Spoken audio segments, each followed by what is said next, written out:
দোলের ঠিক এক সপ্তাহ পরে 22শে মার্চ 2025 আমরা গেছিলাম শান্তিনিকেতন, বোলপুর শান্তিনিকেতন। উপলক্ষটা একটি প্রোগ্রাম, মিন্নির একটা first solo dance performance competition বলা যেতে পারে।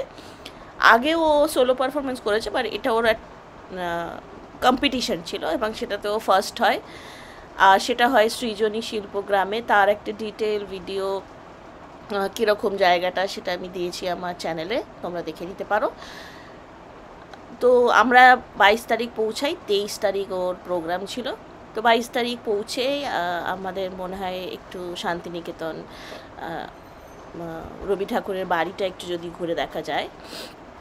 তো আমাদের হোটেল ছিল সোনাঝুরি পাশ একদম লাগোয়া একটি রিসর্টে, রামশ্যাম ভিলেজ রিসর্ট।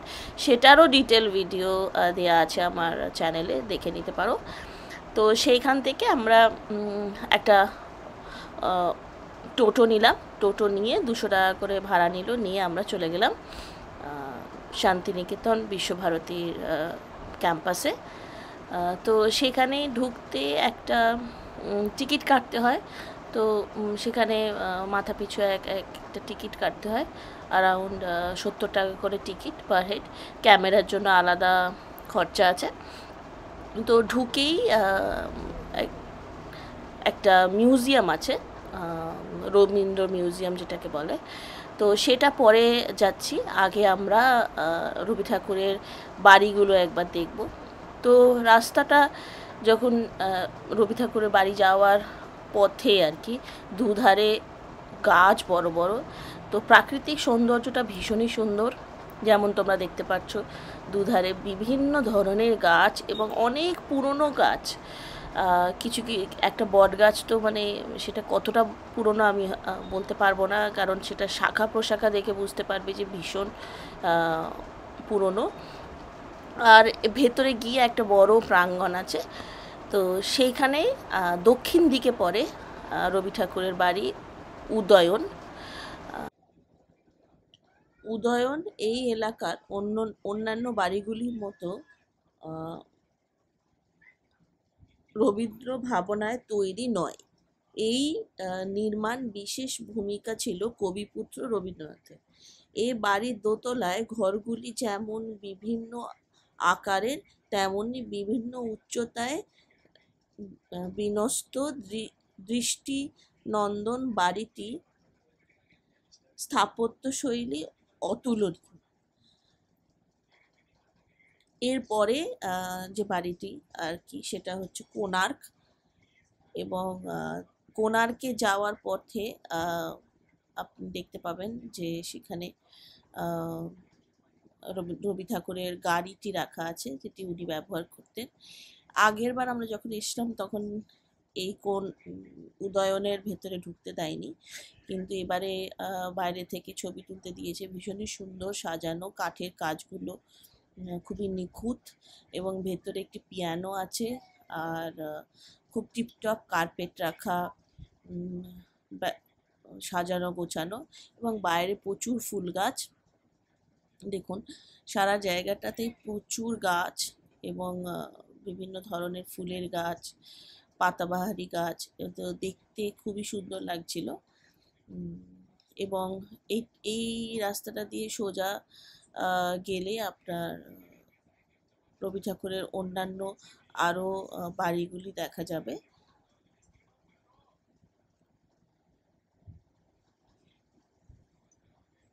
দেখুন গাছগুলো ভীষণই সুন্দর। এখানে একটা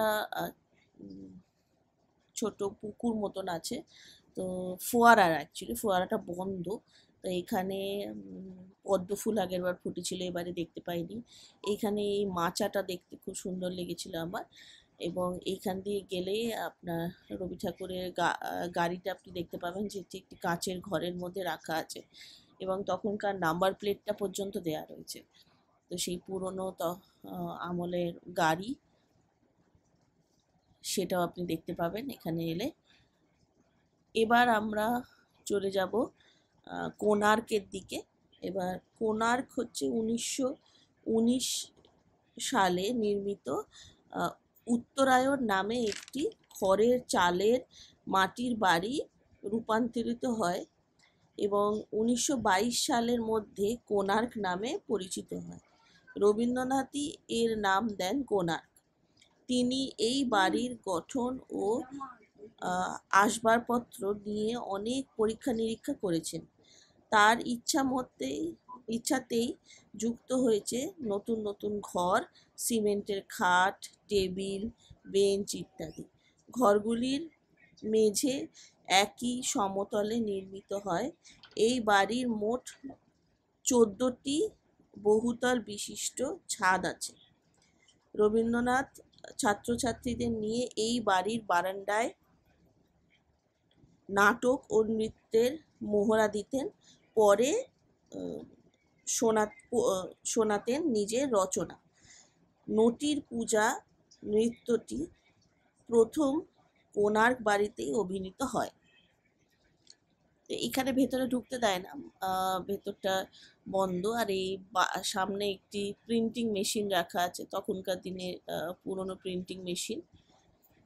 এবার আমরা আস্তে আস্তে চলে যাব শ্যামলীর দিকে। শ্যামলী নামের মাটির এই অভিনব বাড়িটি স্থানীয় কারিগর গৌর মণ্ডলের তত্ত্বাবধানে সাঁওতাল কারিগরদের হাতে তৈরি হয়। পরিকল্পনা করেছেন সুরেন্দ্রনাথ কর। নন্দলাল বসুর কল্পনা ভবনের শিল্পীদের সহযোগিতায় বাড়িটি অলঙ্কৃত করেন। প্রবেশদ্বারের দুপাশে সাঁওতাল পুরুষ ও নারী এবং পূর্ব দিকে দেওয়ালে রিলিফ চিত্রের শিল্পী রামকিঙ্কর বেজ। 1935 সালের 7ই মে 74তম জন্মদিনে রবীন্দ্রনাথ গৃহপ্রবেশ করেন। 1940 সালে গান্ধীজি ও তার পত্নী শান্তিনিকেতনে এসে এই বাড়িটিতে থেকেছেন। রবীন্দ্রনাথের মৃত্যুর পরে গান্ধীজি শান্তিনিকেতনে এলে শ্যামলীতেই থাকতে বেশি পছন্দ করতেন। এরপর আমরা যাব পরের বাড়িটি, যেটি হচ্ছে পুনশ্চ, যেটা নির্মিত হয় 1936 সালে। এই বাড়ির পরিকল্পনা সুরেন্দ্রনাথ করের। প্রথম তৈরি হয় চারপাশ খোলা বারান্দা ঘেরা একটি বড় ঘর। কিছুদিন পর বারান্দাগুলি ঘিরে দেওয়া হয় এবং দক্ষিণ পশ্চিম দিকে যুক্ত করা হয় আরও একটি ঘর। রবীন্দ্রনাথের ইচ্ছায় 3টি কাঠের বাক্স ছিল এই বাড়ির আসবাবে। দিনের বেলায় সেগুলি ছিল বসার জায়গা, আর রাতের বেলায় জুড়ে নিয়ে হতো শোবার খাট। আর একদম শেষের বাড়িটি হচ্ছে উদিচি। রবীন্দ্রনাথ শেষ বাড়ি উদিচি নির্মিত হয় 1939 সালে। রবীন্দ্রনাথ প্রথমে এর নাম দিয়েছিলেন সেজুতি, পরে নামকরণ করেন উদিচি। একতলা এবং দোতলা একদি করে মোট 2টি ঘর এই বাড়িতে। উন্মুক্ত আকাশ দেখার সুবিধার জন্য রবীন্দ্রনাথ চেয়েছিলেন 4টি উঁচু থামের ওপর একটি মাত্র ঘর।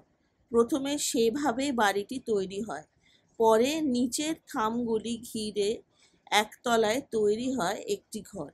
রবীন্দ্রনাথ কখনো দোতলায় থাকতেন, কখনো একতলায়। ভগ্ন স্বাস্থ্যের কারণে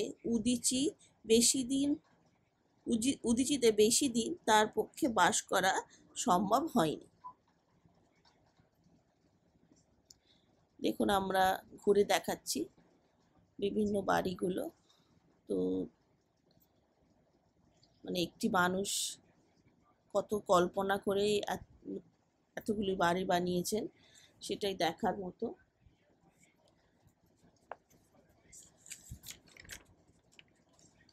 টোটাল 5টা বাড়ি। আর উদীচিতে থেকে সত্যি উন্মুক্ত আকাশ দেখা যায়, এবং সেই দিন আকাশটা সত্যি খুব সুন্দর ছিল এবং দেখতেও খুব ভালো লাগছিল। চলুন এবার আমরা তাহলে রবীন্দ্র ভবনের দিকে যাব। এই যাওয়ার পথে দেখুন পুরো রাস্তাটাই গাছে ভরা, বিভিন্ন ধরনের গাছ এবং বিভিন্ন পুরনো বট গাছও রয়েছে। অনেক পুরনো বট গাছ, কারণ তার চেহারা দেখলে আপনি বুঝতে পারবেন যে শাখা প্রশাখা যেভাবে বেরিয়েছে প্রায় 100 বছরেরও বেশি হতে পারে আর কি। তো ভীষণই ভালো লাগছিল সেদিনকে। ওয়েদারটাও খুব ভালো ছিল, একটা খুব বেশি রোদও ছিল না, আর ওইখানে ঠান্ডাও বেশ ছিল। তো একটা মডারেট ওয়েদার ছিল, তাতে উন্মুক্ত আকাশের নিচে এত সৌন্দর্য দেখতে, এত গ্রিনারি দেখতে খুবই ভালো লাগছিল। এবার আস্তে আস্তে আমরা রবীন্দ্র ভবনের দিকে যাচ্ছি, এবং রবীন্দ্র ভবনে একটি মিউজিয়াম আছে যেখানে রবি ঠাকুরের বিভিন্ন ধরনের ছবি, জামা কাপড় যেগুলো উনি পরতেন সেইগুলো, তারপর ম্যানুস্ক্রিপ্টস, তারপর ওনার যে নোবেলটা পেয়েছিলেন তার একটা রেপ্লিকা রাখা ছিল। তো সেটা রবীন্দ্র ভবনে আমার ফটোগ্রাফি অ্যালাউড না, তাই আমি আর ছবি তুলতে পারিনি। মিউজিয়ামটা দুটো তলা আছে এবং দেখতে বেশ অনেকটা সময় লাগবে, এবং বিভিন্ন ধরনের ছবি আছে ওনার ফ্যামিলিতে যারা যারা ছিলেন তাদের ছবি, তাদের হিস্ট্রি।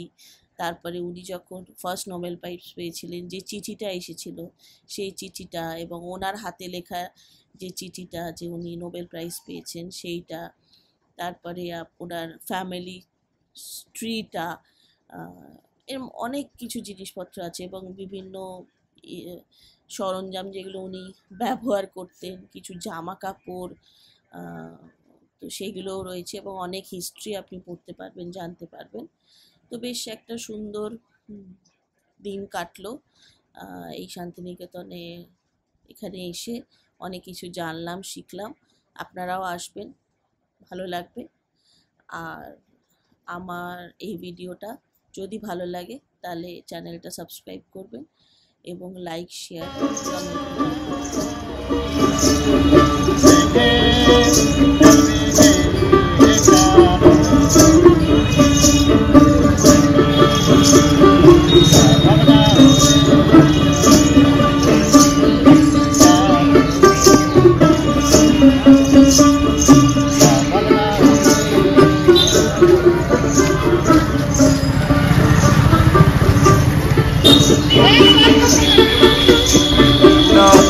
রাবড়ি দই রাবড়ি দই রাবড়ি